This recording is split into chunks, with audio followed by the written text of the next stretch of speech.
And I wasn't introduced to entrepreneurship, though. I wasn't introduced to having my own business. In fact, I thought being a business owner was for special people, for wealthy people already, for people who grew up differently from me. I really did not think it was something that could happen for me.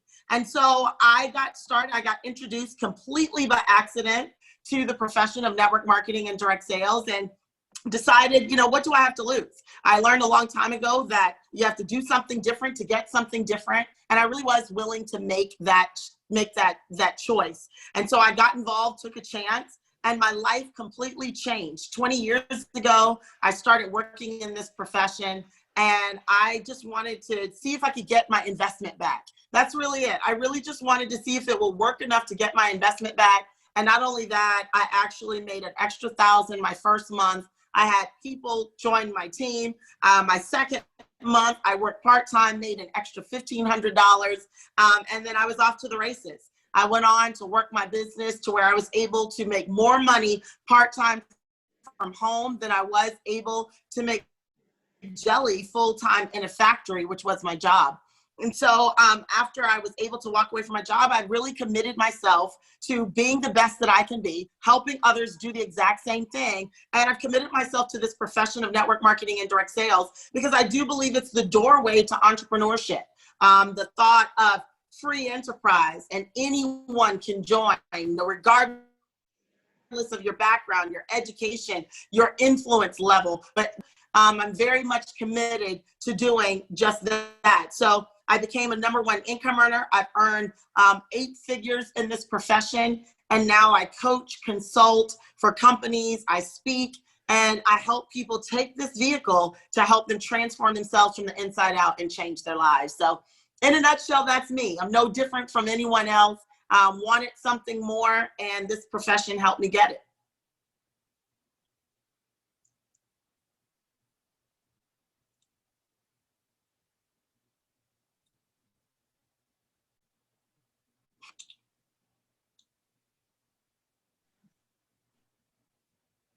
All right, that was awesome. If you're having problem hearing, you can indicate in the chat box. If you are having a feedback on the call, you can indicate it in the feedback, your feedback in the chat box. If you are hearing clearly too, you can let us know that everything is on course. Because of you, we are here. Without you, we cannot be here, and with you, we can achieve success. That was great from Madam Tiffaney. And then you said we should do more of a question and answer. So I've compiled some few questions that we are going to deal with today when it comes to our business. And because these are the things we learn every day from the top earners like yourself, Eric Worre, Todd Fraconi, Mr. Jarrod, Simon Chan. All these great personalities have certain things in common. So why network marketing? What would you tell someone? Why would you advise someone to choose network marketing? Well, first of all, it's because I honestly believe the world needs it right now. I believe now more than ever, people need to be looking at our profession for a few reasons. #1, a lot of people are having to supplement income or have been deemed non-essential or are having an issue with earning extra income. And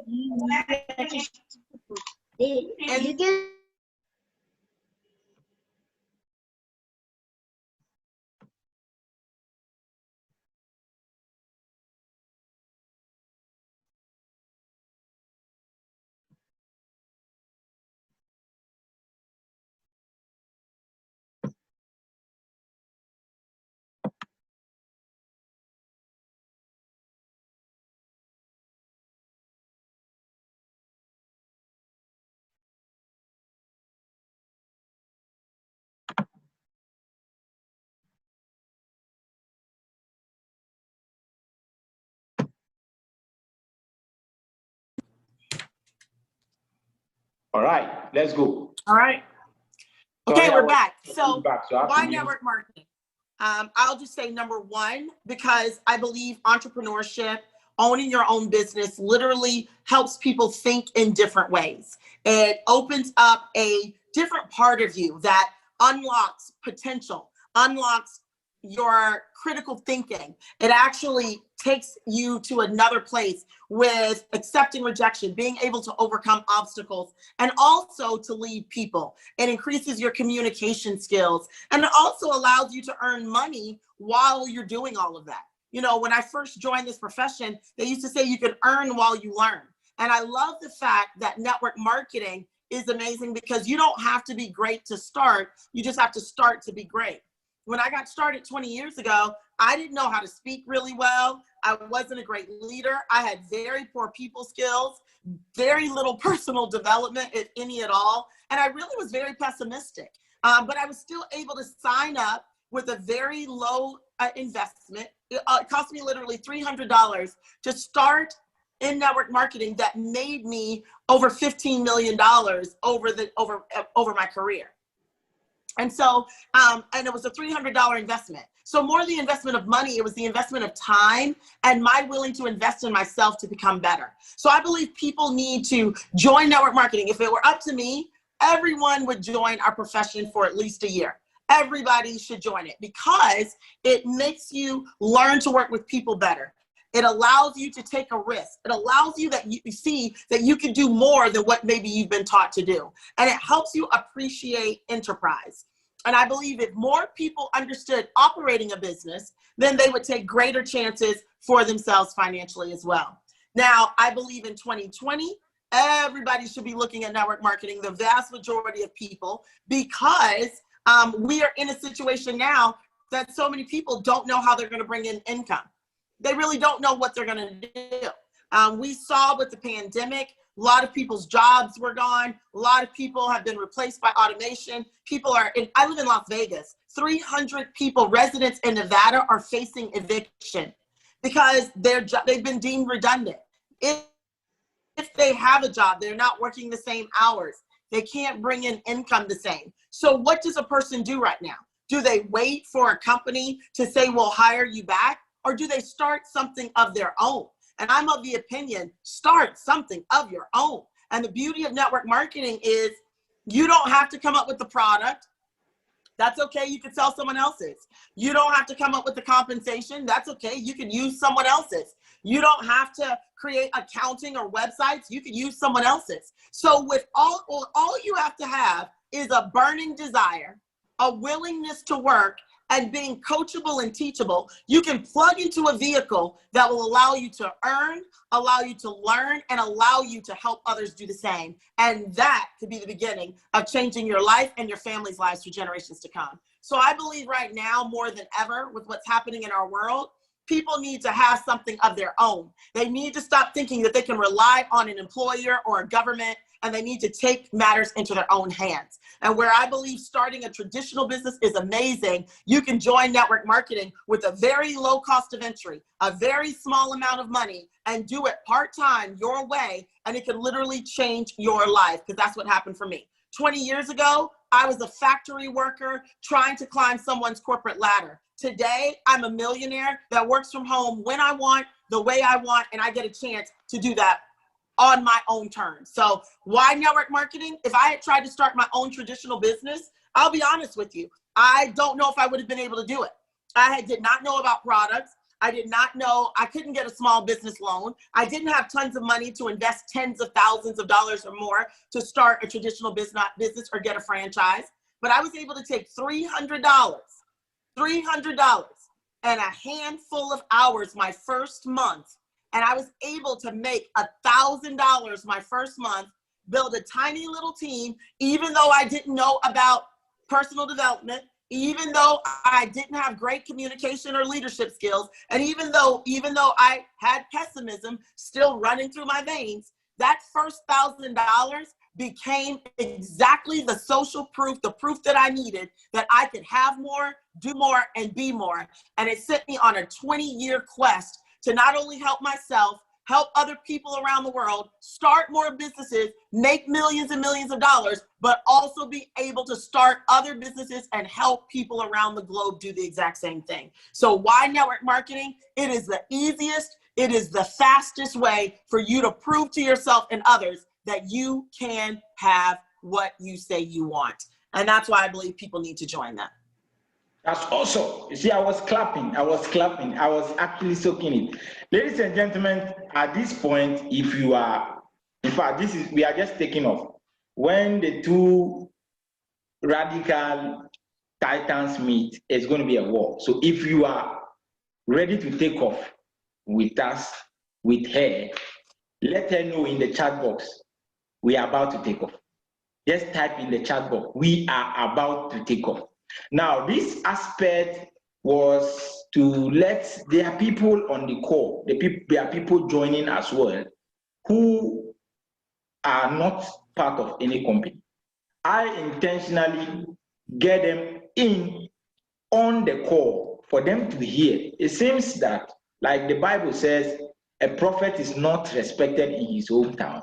Most of our friends around us on the continent of Africa don't actually know why we are doing what we are doing, why they must do it, or why we are doing, and the destination we are heading towards.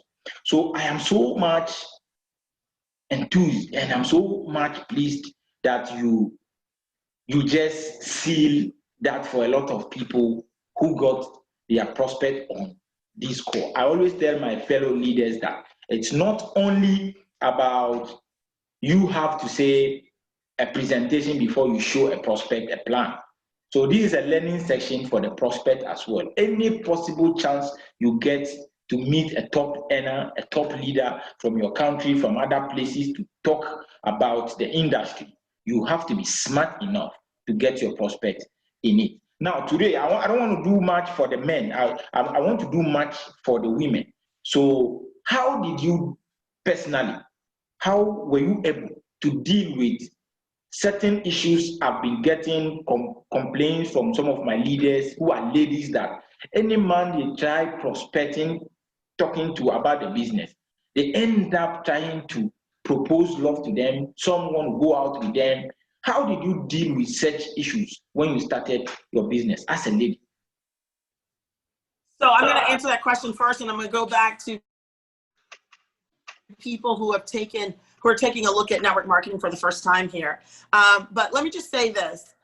When it comes to women prospecting men, it's a few things. I went through an emotional roller coaster dealing with that. I was always afraid that I was doing something wrong to make a man treat me a certain way. So I went through these phases where I was prospecting everyone and I was excited. Talk to men, talk to everyone, because this is an incredible business. And men would ask me out on dates. Men would, let's go to lunch and talk about business. And you think you're talking about business, but it's not the type of business you want to talk about. And I blamed myself for it. But here's something you have to understand. Light attracts all types of people. Power, beauty, light attracts all types of people. It is not your fault that they're attracted to you. So it's not up to you about, if you didn't do anything wrong in attracting, it's not about what you attract, it's what you entertain. All right? It's not about what you attract, it's what you entertain. It's not what you attract. So here's what I mean by that. At first, I was right. It's not what you attract, because light attracts darkness. Good attracts bad. If you are shining bright, you are powerful, walking in your purpose, doing what you're going to do, what you need to do, what you've been put on this earth to do. All kinds of good, bad, and indifferent people are going to show up to be able to pull off of that, to be able to get a piece of that. But it's not your fault that they are attracted. It is your fault what you entertain. So here's what I learned a long time ago, because I went through it. I actually stopped wearing makeup when I was building my business, because it started happening so much. And I was thinking, oh my goodness, maybe it's me. Maybe I should not be attractive. Maybe I should look more masculine so the men won't find me attractive and we can talk business. That didn't matter either.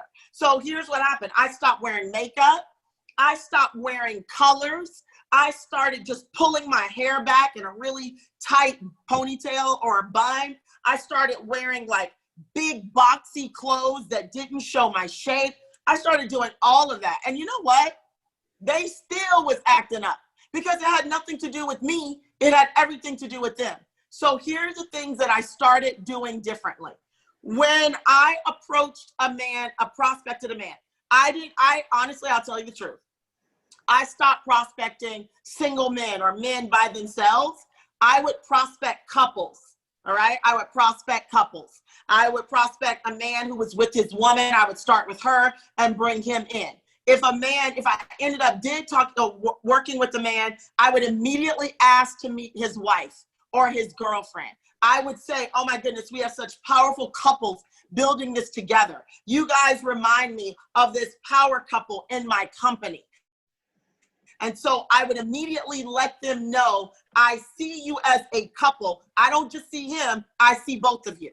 If I met him alone, and I would immediately tell him, oh, you remind me of my boyfriend. You remind me, even if I didn't have one, I always had one. You remind me of my boyfriend. You remind me of my fiance or the man that I'm dating. I will always let him know that I'm not talking to you because I want you. I'm talking to you so we can do business. And so I would tell him that he reminded me of the powerful men I work with, my boyfriend, my fiance, my husband, whatever. And if I didn't have one, he still reminded me of the one I was planning on getting, because I just had to let him know this was not about anything else. Then I would immediately ask about his woman, his wife, his sister, his girlfriend, his fiance, to let him know we're not going there. Now, if he did then try to go here, I just did this line. If he said, oh yeah, maybe we could do lunch, or maybe I could take you out on a date, I would just say, hey, look, this is about business. I promise you, I can help you way more in business and making money than you gonna get far with me, okay? You could go farther in this business than you can with me. So I just need to know, are you open to business, or are you trying to do something else? And if he was like, well, you know, I'm doing well for myself, I just thought maybe we could go out, I would be like, okay, it's not for you. And I would walk away from it. I would walk away from it. And I started wearing my makeup again. I started wearing stuff that I liked. I started doing my hair again. And I just stood up for me. I had boundaries. And this is just where it was going to go. So I meet partner, and I immediately let them know if they tried to flirt that way, that's not where this is going. And I was willing to walk away from it, because there are too many people on this planet, too many people in your city, too many people in your community that need this, that you don't have to compromise your respect to try to get a sale. All right. So that's exactly how I did it. That's what I did with those men, and my business exploded. I really worked well with couples. I would bring the woman in. If I ever meet a man, I always ask about his wife or his girlfriend or significant other. If she is there, even if she's not really building the business, I always bring her into the conversation. I always ask her what she liked best. I always ask her what she did, because I need them to know I don't really want him. I need y'all. And even if she never works the business, if she feels respected, if she feels heard, if she feels supported, what's going to actually happen is that will make him stronger in building in your team. But if she's feeling some kind of way, like, oh, you like him or anything like that, she's going to give him hell at home, and nobody's going to win. So those are the tactics that I use. I always built with couples, whether she was active or not. I always asked about her. I got her number. I'd invite her to everything that we did. So she felt I was her girlfriend, and I wasn't trying to be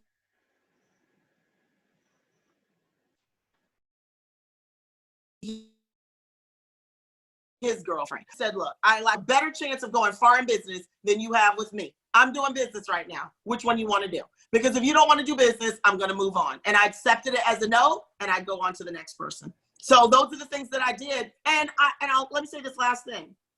I did not cover up who I was. All right. I went through a phase where I went very much into my masculine energy. I went very much into trying to operate like a man, talk to men like a man, act like a man, just to make them feel comfortable. So they saw me as an equal business partner instead of seeing me as a woman or a cute girl or someone they can flirt with. But what I realized is that the way they acted had more to do with them than it had to do with me. And so I just made sure I wasn't flirtatious. I made sure I was postured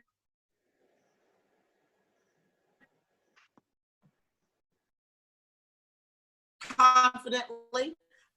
And they weren't the type of person I needed to do business with. And I was able to stay very feminine, do my little dress up, do my hair and makeup, and be me, and still run the whole show. And those are the strategies I use. And men never became an issue again. They don't even bother me. And I don't know, they might like me or they might not.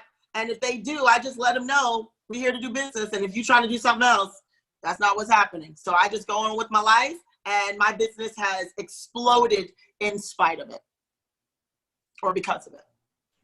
That's so awesome. That's awesome. That's awesome. Ladies, if you are on the call, and you are getting value, just type in the chat box, value. In fact, in capital letters, value. Today we are so provoked that we need to clear all our doubts. Let's everything from the video we watch. Yes, I want to see from the chat box, especially from the ladies. I can see Deborah, I can see Ramatu, I can see Folake, I can see, in fact, Evelyn, I can see Araba. In fact, Madam Tiffany, when were you born? Where was I born? A date, Monday, Tuesday, Wednesday, or Thursday? I'm sorry, say that again. Are you a Saturday born, Wednesday born, Monday born? Oh. I don't know. I want to give wow, you that's a really great question. Now you're gonna make me go try to figure it out. I want to say, I don't know. I think I was born on a Sunday, but I'm not really sure. I don't know. I just know my birthday's coming up, and I know it's September 1st. My birthday's September 1st. The day, I don't know, but you know, every day is that's my born day. I'm grateful for it. So I don't know, and I missed the meaning on that, but now you're gonna make me figure it out. Okay, I just want to give you a Ghanaian name before we close the call. Now that's awesome. I love the way you handle the men who always trying to disturb you instead of focusing on the business you are showing them. That's a lot of value. That's a lot. I can see the ladies on the call are so happy, and we almost getting over 160 plus people. People are still sending messages. Some are still trying to join. I said they should keep joining. Probably it's their network. So we are taking off. In fact, we are almost about to. We are still climbing, you know. So the next question I want to ask, or the next topic we want to deal with is, before then, I want to appreciate one more time all I just see my direct upline. In fact, my sponsor is on the call. My sponsor is on the call. The sponsor is on the call. So I'm so happy. The lineage continues to about my sixth sponsor, which I was able to trace to know. And from Mr. Kwabna Yeboah to Papa Solo to Papa Neg, Bombastic, Mama Titi, all the big leaders in the industry are on the call, and I so appreciate all of you. Mr. Tambo, who hosted you last in Nigeria, is on the call. So I am so happy. We do a lot of things together because we love your story, we love your actions, we love the way you attack issues, the way you address issues when it comes to our enviable and noble industry. So we want you to tell us, what are some of your biggest challenge you've ever faced, the biggest ever faced, and how you've handled it? That's a really great question. I have faced a lot of challenges in this profession, and I'll tell you, the first really big challenge, what I realized, was myself. I was my biggest obstacle. All right. And what I mean is it was always my mindset. It was always my thinking that either didn't help me or did help me. And so I learned that my lack of people skills, my willingness, my lack of coachability, or just my perspective on always needing to be right, that was really my biggest obstacle. So in many different situations, I was my biggest challenge. And when I did what Jim Rohn said, work harder on yourself than you do on your business, as I got better, it was amazing how much better everyone and everything got better around me. So I've learned that I am the source of overcoming. I will tell you recently, about 4 or 5 years ago, my marriage ended. I was married for over a decade, and he didn't want to be married anymore, and he forgot to tell me. So I find myself at the height of my career, making more money than I've ever made in my life. I find myself going through a divorce. And I will be honest, that was, I think in the past 20 years, that was the greatest challenge for me. Even though my father had passed, I've lost my father, my sister, and my mom. The reason why the ending of my marriage was the hardest challenge was because it was about humiliation and rejection and betrayal, right? And so I had to go through the fact that someone who under covenant had said he would be there for me just changed his mind and went and did something else. And so that was really big because I had to reinvent me. I had to find myself again. I had to decide who I was and how I was going to come out of this. And so that was a very, very dark challenge. But because I had worked on myself for over 15 years, because I had worked on myself in my personal development, in my leadership, in my communication, a lot of what I learned, I was able to use on me. So instead of teaching someone else, all the stuff that I had been teaching for all those years, I retaught it to myself.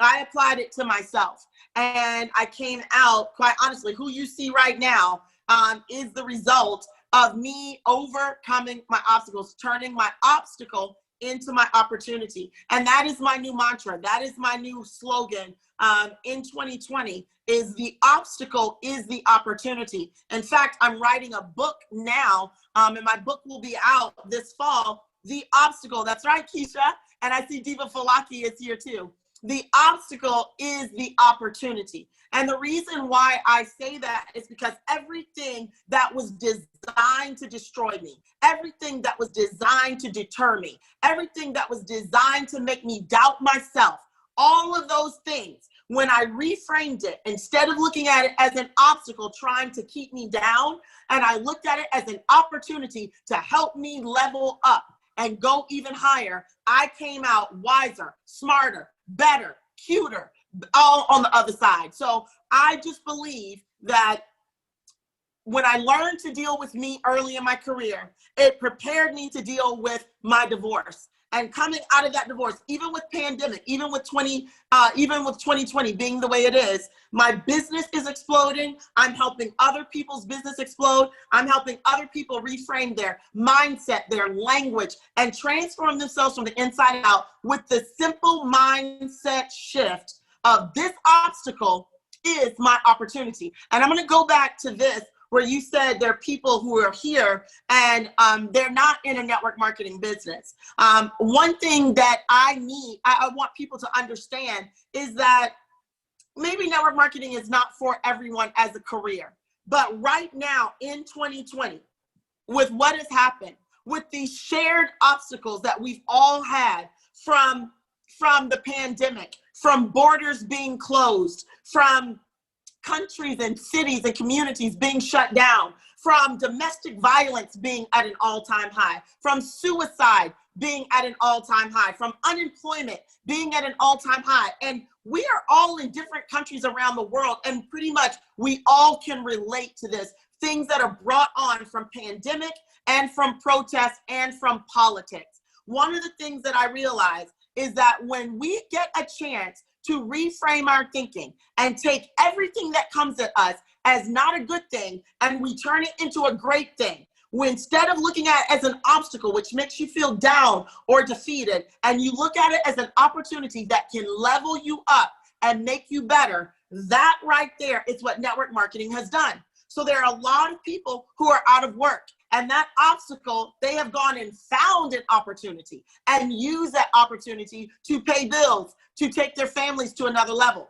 People who were deemed non-essential, that was an obstacle. Network marketing helped them turn that into an opportunity. People who were facing eviction, that was an obstacle. Network marketing has helped them turn that into an opportunity.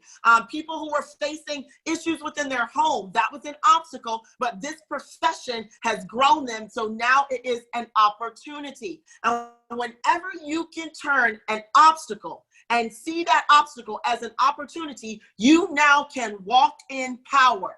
You are no longer a victim, you are a victor. You get a chance to walk in power and purpose because opportunity gives hope. Opportunity gives you a chance. Opportunity gives you a guide and a pathway to being better and going to another level. And network marketing is doing that for people. So for anyone who is on this, who's never considered network marketing, let me just tell you, I totally understand. 20 plus years ago, I grew up with a very low opinion of network marketing. I did not want to grow up and be Miss Network Marketer, direct seller, okay? I went to college. My mom and dad said, this is not for people with education. I had no desire to do what I did, all right, what I've done for 20 years, to do what I'm doing today and coaching people in it. So I get it, but let me tell you what the part that they don't tell you. Let me tell you what network marketing does that people don't really get a chance to hear about. Network marketing puts you in a situation where you have choices. Network marketing puts you in a situation where you can be in the driver's seat. Network marketing makes you the designer of your own destiny. It literally allows you to be the captain of your ship.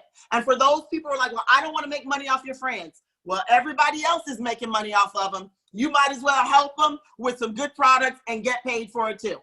For all those people who are like, well, it's a pyramid. That's lack of education. Okay, that's just a lack of education. All right, because people don't understand that what you're talking about is the structure. But every institution in the world is a pyramid. There is the Catholic Church, and he at the top, and all that at the bottom. That's a pyramid. That's your CEO, the vice presidents, and everybody of the employees underneath. That's a pyramid. You name any school, the principal, headmaster, everybody underneath, that's a pyramid. It is just a structure.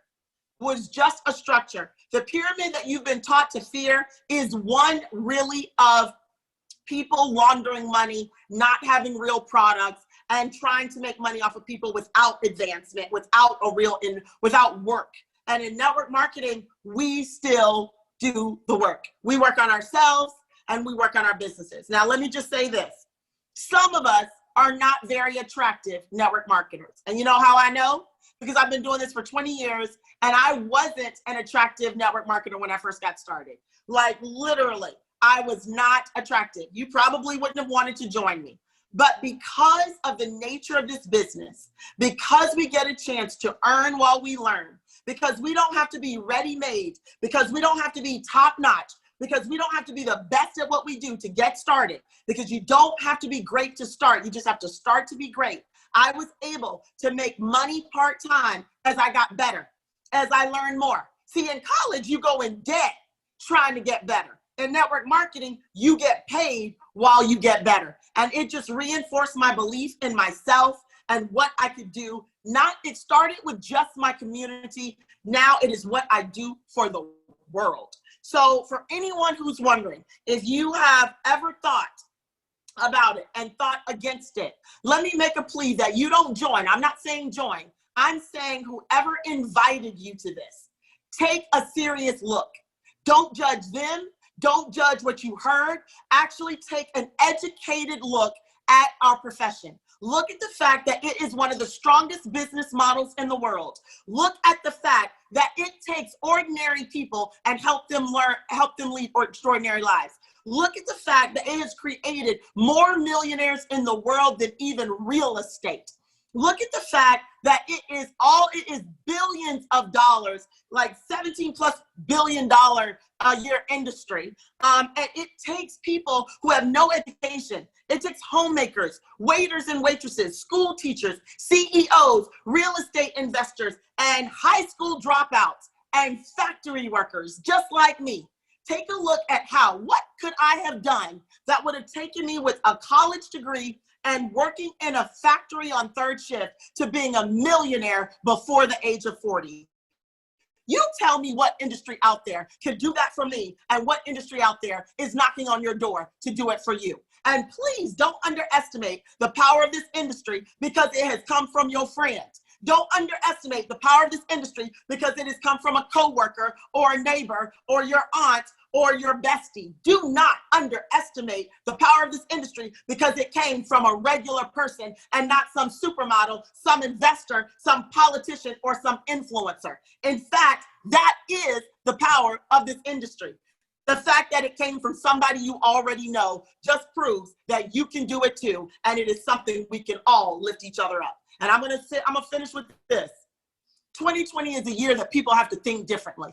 If this year hasn't done anything else, it has shown us we better be prepared and think out of the box. And if you don't have an income stream, if you don't have a way to make money, if you don't have a way to save time, if you don't have a way to work for you, and you sitting around waiting for a government, a politician, a CEO, a philanthropist, or some Nobel Prize winner to help you change your life, you better go talk to your friend because these folks don't have answers. They just have pundits. These people don't have solutions. They just have words to say on TV. And these people don't have your best interest at heart all the time, but your best friend might just want y'all to get rich together. So I'm just asking you to not doubt us because we used to make jelly in factories or we work side by side with you. In fact, I want you to look at us because we know you, we love you, we care about you, and we are right here with you. So all I'm going to say is you need to take a serious look at this because I have some of my divas. I have a group coaching. And some of my divas are here. Diva Kanisha, Diva M is here, Diva Falaki is here. And we are women who are lifting each other up in this space. And these divas have actually made thousands of dollars from home, still raising their kids, still supporting their husbands, still going through death and loss like everybody else. But because they made a decision that may not have been popular, because they made a decision that a lot of people didn't understand, because they made a decision to do something different and think out of the box, 2020 is their best year while other people around them are having their worst. And if you can't say that, then you need to go get with the person who invited you and you need to take a look at this industry and what they're doing. And with that, my friend, I'm gonna turn it back over to you. Boom, that is enough fire. I'm just short of words. Now, we in fact, we are at a steady and level flight because we watched something about flight before we started this game. Now we are steady flight, steady and stable flight. You can take off your seatbelts, ladies and gentlemen. But what I want to let you know once again is that I don't joke with gratitude. I am so grateful to Madam Tiffaney. In fact, I sent you a message. You just read the message. You said, "Oh, I'm in. Give me your date and time." I said, "No, I am asking. So you give me your date and time, and you give me your time." So I was supposed to be somewhere. A lot of people, but that is how important we will see the day, this event, the decisions to be made to be here as it stands now. We are so grateful for your time, for everything, for the knowledge, for the value you are giving us. In fact, we are more provoked.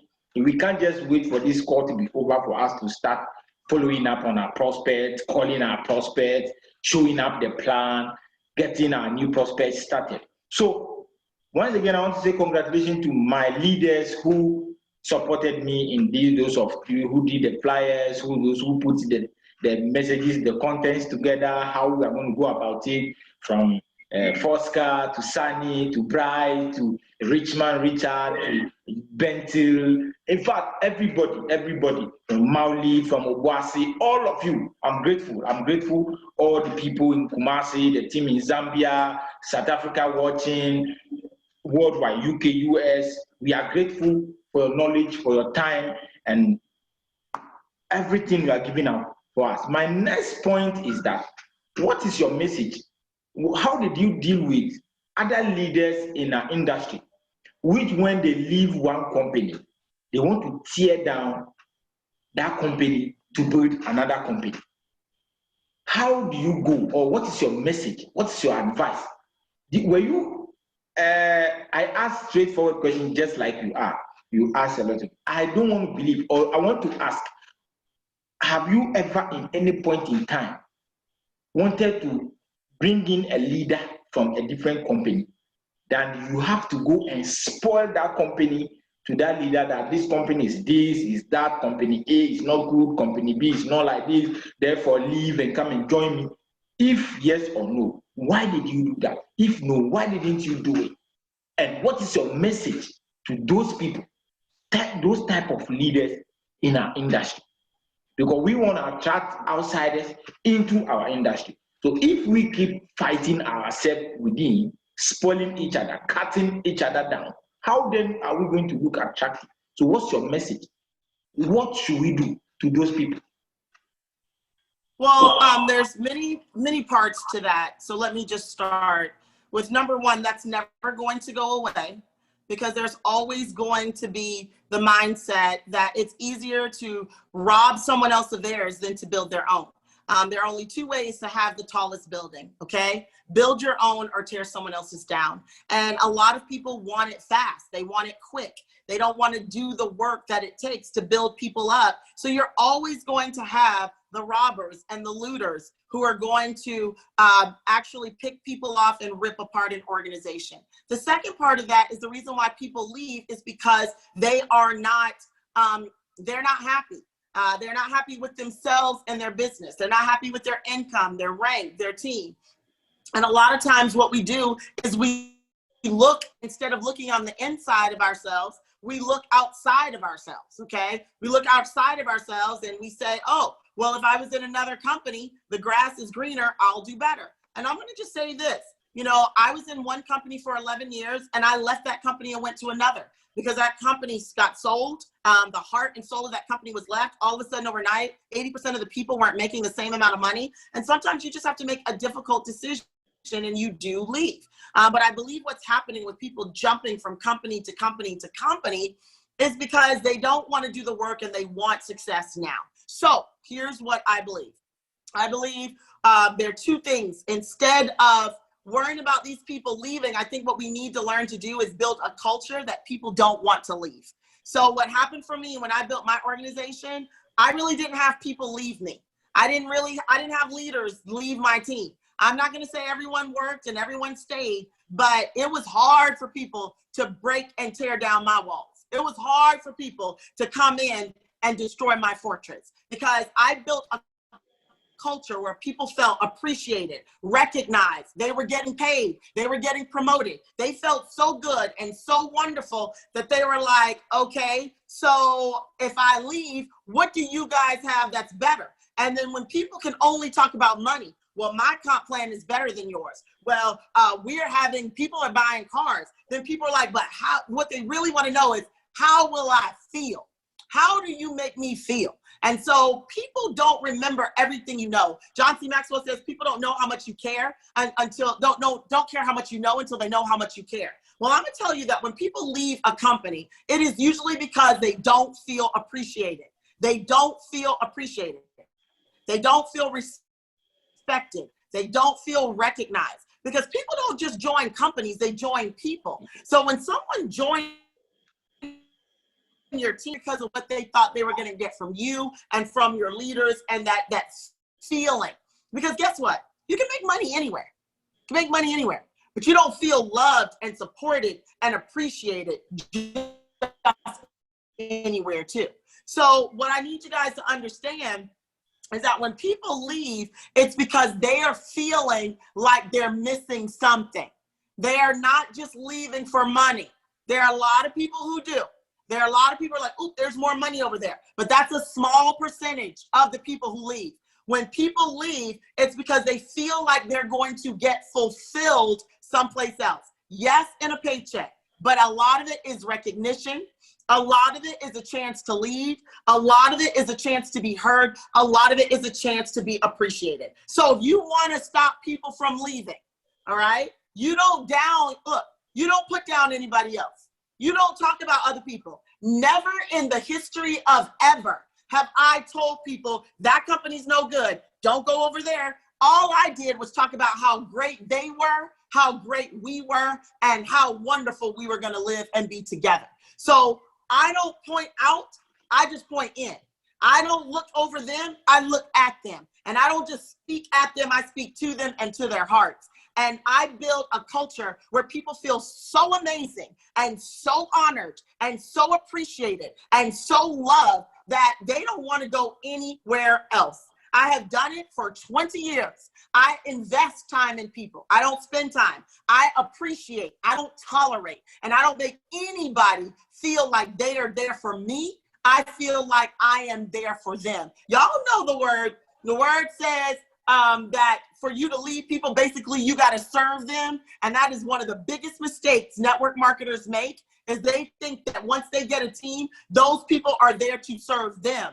You are there to serve them, not them to serve you. And so when that happens and they feel like you have their best interests, when that happens and they feel like you know them, you care about them, you listen to them, and you really want to see them win, why would they leave that? Because that doesn't exist in the world. But you know why people leave? Because they're not getting that feeling, and they'll go jump for a check because they get jaded and they decide that's what I'll stay for. You know, back in the day, because y'all know I've been in network marketing a long time. Before we even had virtual anything, we didn't even have, I mean, it was a really long time ago. My leadership used to say, you need to know the color of the carpet in their living room. When they talked to us about leading our team, they would say, you need to know the color of the carpet in their living room. And that basically meant you had been to their homes. You had broken bread with them. You had sat down and you ate dinner with them. You actually took some time with them. Now, this was a time where we weren't traveling the way we do now, and we definitely weren't in a world where we were in a pandemic. But the principle is still the same. The principle is still the same. You still need to know the color of maybe not their carpet, but you need to know the color of the wall behind them when you're on the screen. You need to invest some time to get to know them beyond their ID number, their rank, and their volume, and how close they are to helping you get where you want to go. And this is what so many people in network marketing don't do. They just want to text you back, put a video up in a unit in a group. Hey, I put you in the group. I did a post. Most of the people don't even see your post. And then on top of that, they still don't feel special. Now, I'm not saying that you should have a conversation with all the people on your team, but those people who are worthy, those people who are doing it, those people who deserve your time, you should give them a little bit. And they will appreciate it, and they will do more, and they will be some of the most loyal people. And I'm going to say this last thing on this topic, because this is very deep to me. The definition of leadership that I love, there's tons of them, but here's the one that I love, and I teach my divas. The definition of leadership is a person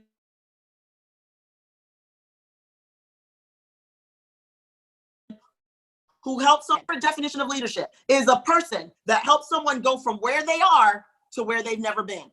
So let me tell you when you know you're leading and these people aren't going to leave you. When you help a person go from being a jelly maker on third shift, making $4,000 or $5,000 a month and thinking that was about as good as it was going to get. When you go from helping a woman who is a wife and a mom and who doesn't have her own business, who doesn't really contribute to the household, who is feeling unappreciated and overlooked, when you help a school teacher believe that she can do more, when you help a high school dropout realize that they could still reach the top of the mountain, when you take a person from where they are to where they've never been, that person will be loyal to you for as long as they possibly can. Because there are not enough people in this world pouring into, investing, caring enough about people enough to say, well, this is where you are. Where do you want to go? And I'm right here with you. I'm going to teach you. I'm going to train you. I'm going to care about you. And I'm going to push you on to where you want to go. That's not happening. And when someone finds that in someone else, they don't want to leave. And when you create a culture that takes people from where they are to where they've never been, they don't jump for the first shiny object. They don't jump for a new company. They don't jump for a better comp plan, because they know because of you, they are finally where they never thought that they could be. So that's how you protect yourself. And that's how you build a culture that very few, if any, will leave. I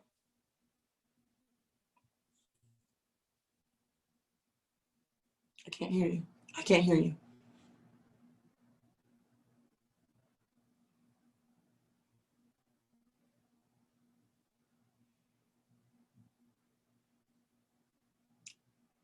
Can't hear you.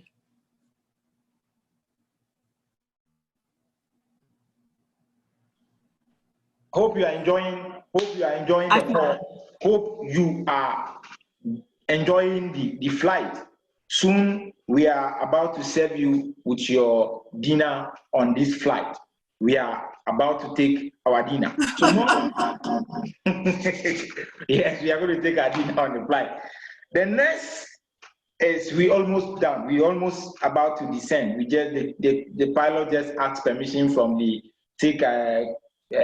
descend directives from the tower. So after the dinner, we'll buckle up our belts, seat belts, and then we'll ask for top of descent. Now, my next question is this. You drop a lot of knowledge, a lot of nuggets, a lot of value.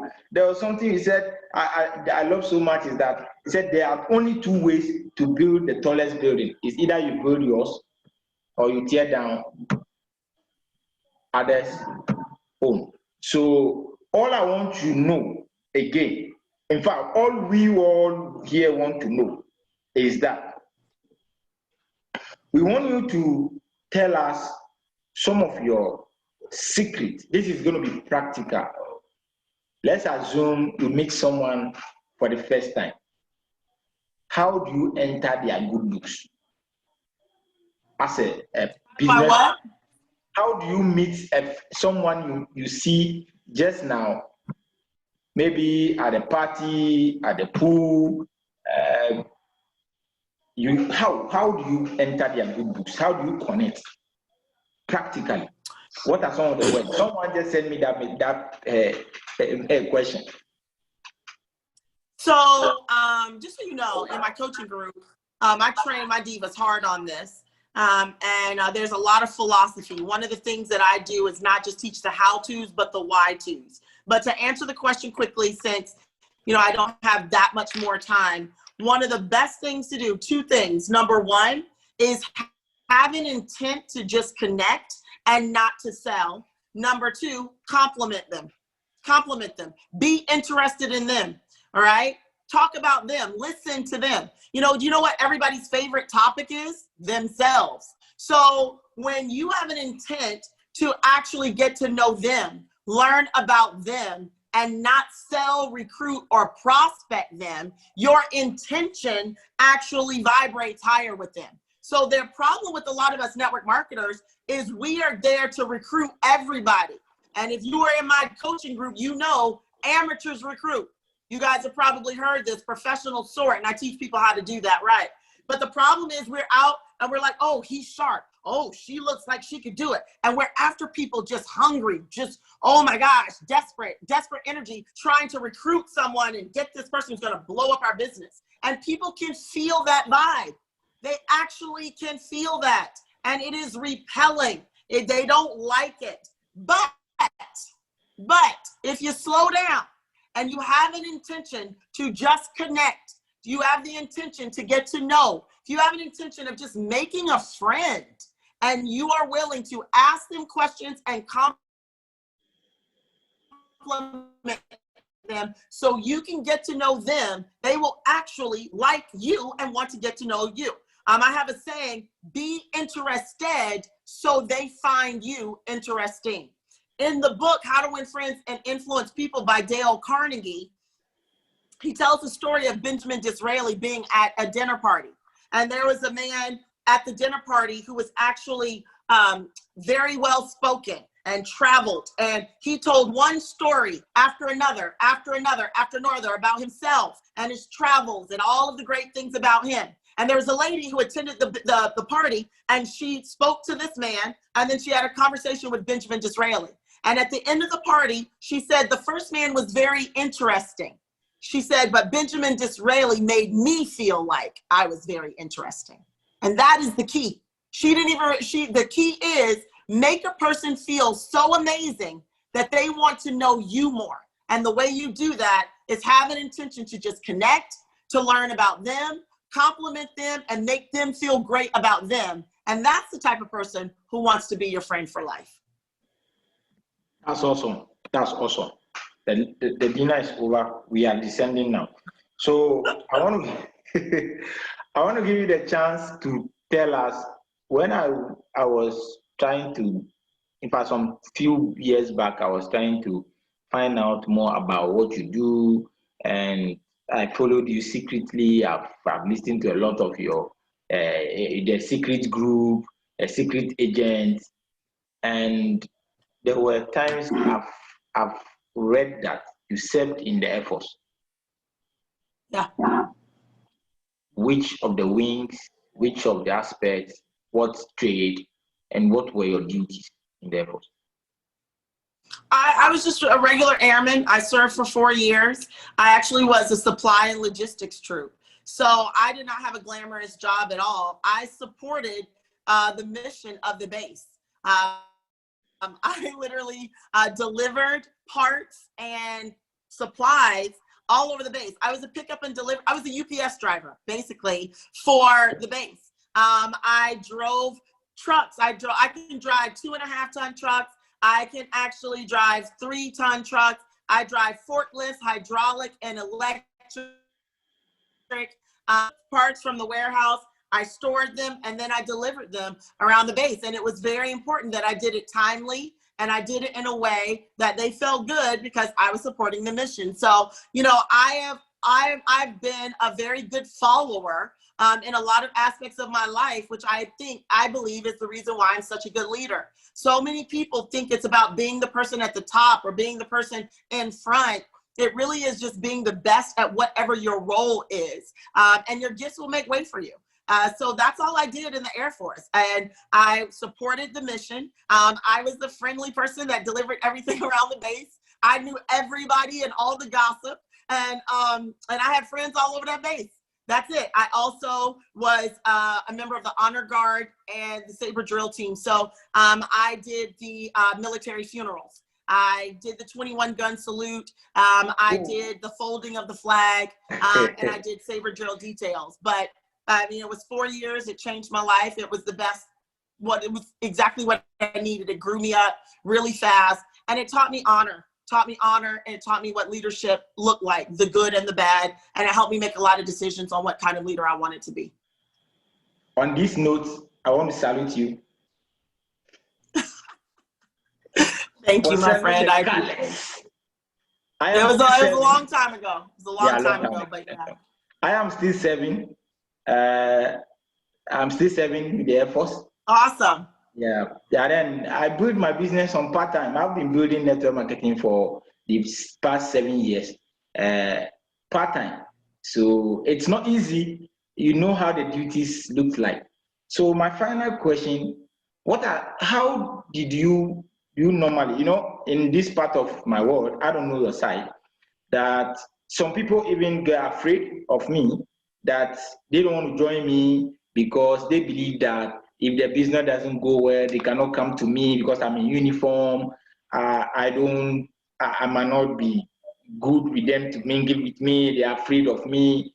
Did you ever encounter such? And what are some of, how did you possibly implement some of the tactics, the field crafts, the drills? How do you normally do that? How do you perfectly apply them on in the business field? You know, that's a really good question. And it was something that I hear echo. It was something that I had to deal with myself because I served in the Air Force, and then I went from the Air Force into manufacturing. And in manufacturing, it's kind of a rough environment too, right? It's not all love and hugs. You get in, you do what you're told, you do it the way they want you to do it. So it was a lot. The manufacturing and the military kind of had a lot of the same thing. So when I started network marketing, I really did not have great people skills. If you were told to do something, you just did it. You didn't like ask a bunch of questions. You didn't argue. You didn't say, well, I think my way is better, especially if you had no proven success to even say anything. So when people would join my team and I would show them, hey guys, this is the system. This is how we do it. This is how I was taught. And this is why I was able to make this money. You just need to do it too. And people were like, I don't know. I think I have a better way. I was like, what? And I was just very rough with my team to the point where they went to my leadership and they were like, she is just like, we don't want to be on her team. I had people who wanted to leave my team. And I had a really, really great upline leader and a mentor. He became a major mentor in my life. And he came to me. I remember he called me and he was like, Tiff, you just can't talk to people like that. And I was like, what do you mean? He was like, you just can't say that. They don't have to be here. They can quit. And then what's going to happen? You going to go back to the factory? And I was like, wait a minute. I didn't think about that. And he was like, they don't work for you. They are here because they want to be here. They don't have to be here. They could quit, join another team, join another company, not do this again. And you're making them feel like they work for you and they don't want another job. They just wanted a little business. And I was like, wow. And so he broke it down. He goes, you've got to stop doing this right now. He said, you learned a lot of good things about determination and leadership, but you have got to unlearn this stuff about how you speak to people. And that's when I dove into personal development on a level of people skills, communication, building rapport, leading from the front. And I went on, I literally, it was about almost 10 years that I worked on that. And what I realized is, number one, what we build is a volunteer army. They don't have to be here. Second thing I learned is you need people to like you. You need people to like you. And I grew up, I don't care if nobody liked me, they just got to respect me. That's what my mama used to say. No, in the world we live in today, you need people to kind of like you. Because if they don't like you, they will quit. Oh my God. And the world we live in today, they'll be making no money. Their business won't grow. They won't be doing anything, but they will quit and talk bad about you. So you can't please everyone. And I'm not the popular leader that's always trying to make friends, but you do need to be more likable. And the way I have learned to be more likable is to listen first, talk second. Another way I've learned to be more likable is to be honest with my situation and just be more vulnerable. I do not position myself as this perfect influencer that knows everything and never made a mistake. In fact, anyone who knows me, my style of coaching and leadership, I will tell you my faults. I will tell you my failures. I will tell you all my business so we can make it a teachable moment, and hopefully you will be able to avoid it too. And a lot of people don't do that. They position themselves as they're the greatest. I believe I'm pretty great, but it is only because I've turned obstacles into opportunities, and I believe my greatness comes from helping people do the exact same thing. So to you, my friend, if that's your challenge, or anyone else listening,